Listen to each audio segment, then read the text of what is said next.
आइए आज हम लोग पढ़ते हैं। आज हम लोग पढ़ेंगे वेदों के बारे में। इसके पहले हम आपको पढ़ा दिए तो उपनिषद के बारे में पढ़ा, अगर नहीं देखे तो डिस्क्रिप्शन लिंक दिया वहाँ से देख लीजिए।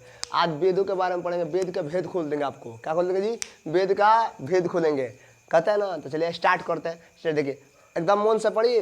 बोलते हैं ना, पढ़ाई इतना जानदार हो, पढ़ाई इतना जानदार हो कि जीत सबसे लाजवाब हो, समझे ना। तब एकदम जानदार से जानदार तरीका से करना है। अब बेहतर नहीं, बेहतरीन बनना है। क्या बनना है? बेहतरीन। देखिए सबसे पहले वेदों के बारे में। तो अच्छा कौन बताएगा वेद का अर्थ क्या होता है? वेद, तो वेद का अर्थ क्या होता है? ज्ञान। क्या होता है? ज्ञान। बिल्कुल, वेरी गुड। क्या होता है वेद का अर्थ? शाब्दिक अर्थ क्या होता है? ज्ञान होता है। अच्छा कौन बताएगा वेदों का रचना किसने किया है? तो भैया वेदों का रचना कोई नहीं करे है। वेद के कहा रचना बोलो? वेद के रचना कहा जाता है कि वेदों का रचना जो किया है ना, ये ऋषि मुनि नहीं, ऋषि मुनि नहीं, देवता सब के लिए। कहा हो? देवता सब। तो इसलिए कहा नहीं जाता एगो देवता थोड़ी कैले तो किसी का श्रेय दीजिएगा। पूरा देवताओं मिलकर वेदों का रचना किया है, इसलिए वेदों का कोई रचना किया नहीं है, भगवान ने किया है, यानी देवता मुनि ने किया है। हाँ लेकिन हाँ, इस वेद को कलेक्ट करने का काम, कलेक्ट समझते हैं ना, इस वेदों को इकट्ठा इकट्ठा समझते हैं। इस वेद को जमा करने के काम, इकट्ठा एक मैंने बिटोर के जगह रखे के काम के कोई ले रहा है? तो वेद व्यास। कौन हो? तो वेदों का संकलनकर्ता कौन है जी? संकलन। देखिए तो चल ही ना रहा है जी, तो चलबे नहीं कर रहा तो फिर कैसे पढ़ेंगे जी? हम ऐसे पढ़े चले, अरे दोसर मार कर क्या चीज करता है। तो एक संकलनकर्ता कौन जी? संकलनकर्ता। संकलनकर्ता कौन है? बस इसको कलेक्ट करने का काम किसने किया था? महर्षि वेद व्यास। कौन हो? वेद व्यास। इन्होंने इस रचले नहीं थे, वेद को इकट्ठा कर लेते हैं। इकट्ठा किसने किया था वेदों का? तो वेद व्यास। नाम में देखिए ना, वेद से वेद व्यास, वेद से वेद व्यास, इसके जमा कर लेते हैं। हाँ लेकिन अगर आपसे एक और पूछेगा आपको, वेदों को श्रवण परंपरा में इसको वेदों को सुरक्षित रखने का कारण क्या? श्रवण श्रवण परंपरा में इसको सुरक्षित रखा गया। क्या? सुरक्षित। तो सुरक्षित रखने के कारण इसको क्या कहा गया? तो इसको श्रुति कहा गया। क्या? श्रुति, यानी कहा श्रुति, श्रुति कहा गया। क्या? श्रुति कहा गया है। क्या? श्रुति। याद रखिए, श्रवण परंपरा, इसके आवाज़ों को बरकरार रखने के कारण इसको हम लोग श्रुति कहा जाता है। इस वेद को क्या कहा जाता है? श्रुति। अच्छा वेद कितना होता है? वेद 4 होता है। कितना होता है जी? सबको कितना होता है आप लोग बताओ तो? कितना होता है वेद? 4। कितना होता है जी? 4 होता है। कौन कौन होता है? तब पढ़े होंगे लोग, ऋग्वेद, सामवेद, यजुर्वेद, अथर्ववेद। पढ़ा है ना जी? चारों पढ़े होंगे, आप लोग को याद भी होगा। पहले बहुत पहले हम लोग तो 10वीं में था तभी पढ़े लेते भाई। तो आप लोग तो जनरल कॉम्पिटिशन की तैयारी कर रहे हैं, आप लोग के पास ना याद होगा तो किसको याद होगा जी? अब देखिए, तो 4 गो होता है ना भाई, ऋग्वेद, सामवेद, यजुर्वेद, अथर्ववेद। तो पहले हम लोग इसमें कह करके पढ़ेंगे लोग। तो पहले किसके बारे में पढ़े आप ही लोग बताइए। तो पहले स्टार्ट करते हैं कहाँ से? ऋग्वेद से, क्योंकि सबसे पहले वही है, सबसे पुराना वेद कौन है? ऋग्वेद है। तो यहाँ स्टार्ट करते हैं ऋग्वेद से। कैसे हो?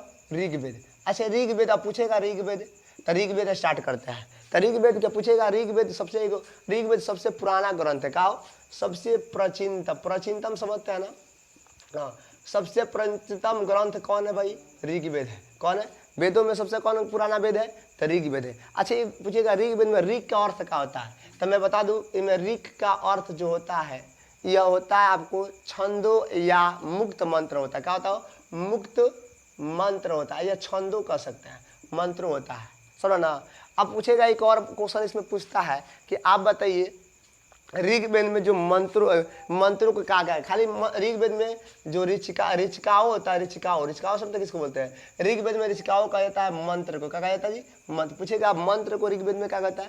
तो ऋचिकाओ। क्या कहो? ऋचिकाओ। अच्छा इस मंत्रों को उच्चारण करने वाला जो ऋषि होता है, किसी भी फंक्शन में उसको उच्चारण जो करता है, जैसे हमने यहाँ तो मंत्रों को उच्चारण ब्राह्मण सब करता है ना जी, जिसको हम लोग पुरोहित बोलते हैं आप लोग।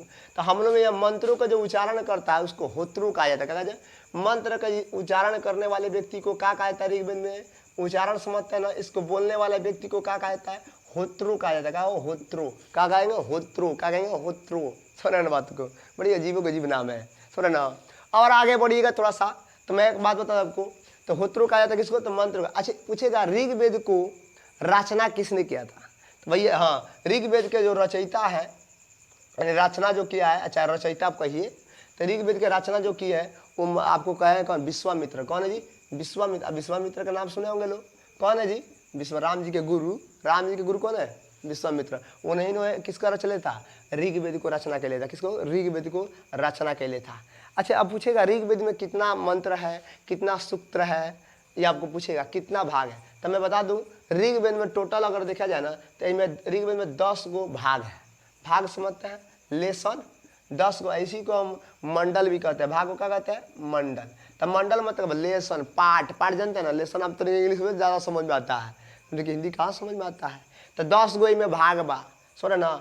अब कहेगा इनमें सूत्र के बताओ, सूत्र मतलब सही वाक्य में कोई गो बा, इनमें बताइए टोटल सही वाक्य कितना है। तो भैया तो मंत्रों भी पूछेगा, सही वाक्य भी पूछेगा। तो सही वाक्य कितना है? तो कहे 1028। कितना हो? 1000 सूत्र की संख्या है। ठीक है, पूछेगा ऑब्जेक्टिव में सूत्र की संख्या क्या? सूत्र मतलब सही वाक्य को बा। तो आप पूछेगा टोटल मंत्र बताइए, कुल मंत्रों की संख्या बताइए। 10,400 कितना बताओ? 10,462। हाँ बिल्कुल वेरी गुड। 10,462 गो में का बा? मंत्र बा। तो पूछेगा टोटल मंत्रों की संख्या बताइए ऋग्वेद में। तो 10,462 गो मंत्र बा, 1028 गो सूत्र बा, आ 10 गो भाग बा। कहो 10 गो भाग। एक बात अब मैं और बता दूं, इसके अब पहला भाग के बाद देखिए, तो पहला भाग में इंपोर्टेंट नहीं है। इसका तीसरा जो भाग है ना, इसका तीसरा भाग में, तीसरा मंडल में जानते हैं किसके बारे में वर्णन किया? तो एमें ना सूर्य देवता के सवित्री को गायत्री मंत्र समर्पित है। कौन? सूर्य देव के, सूर्य देव के जो सूर्य देव को किस, कौन सा मंत्र जी? सूर्य देव के सावित्री कहो, सावित्री को कौन सा मंत्र समर्पित है? तो गायत्री मंत्र। कौन है? गायत्री मंत्र। गायत्री मंत्र नाम सुने आप लोग? सब कोई सुने हैं गायत्री मंत्र के बारे में?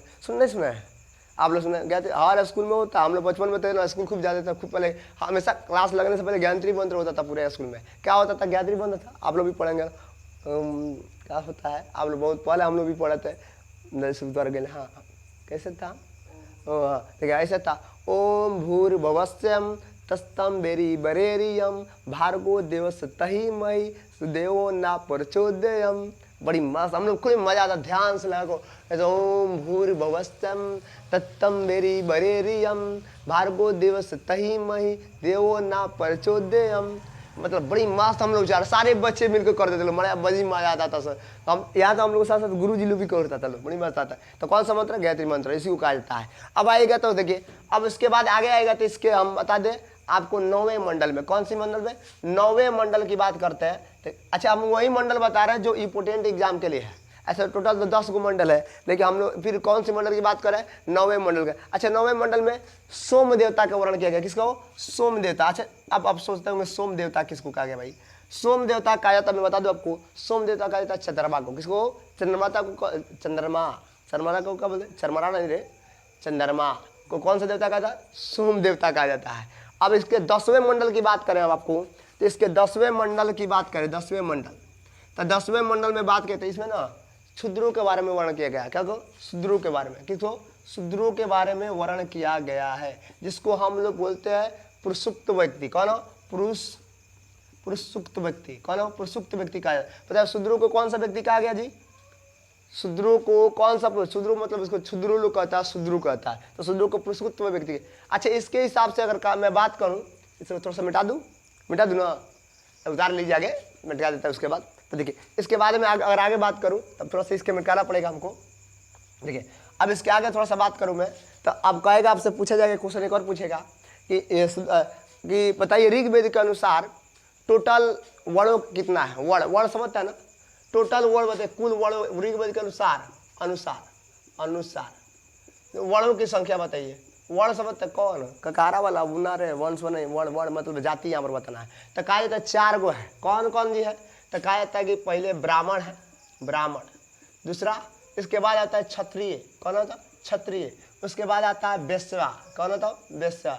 उसके बाद आता है शूद्रो। कौन है? शूद्रो। ऐसे टोटल कितना हुआ? 4 हुआ। कितना हुआ जी? 4 हुआ।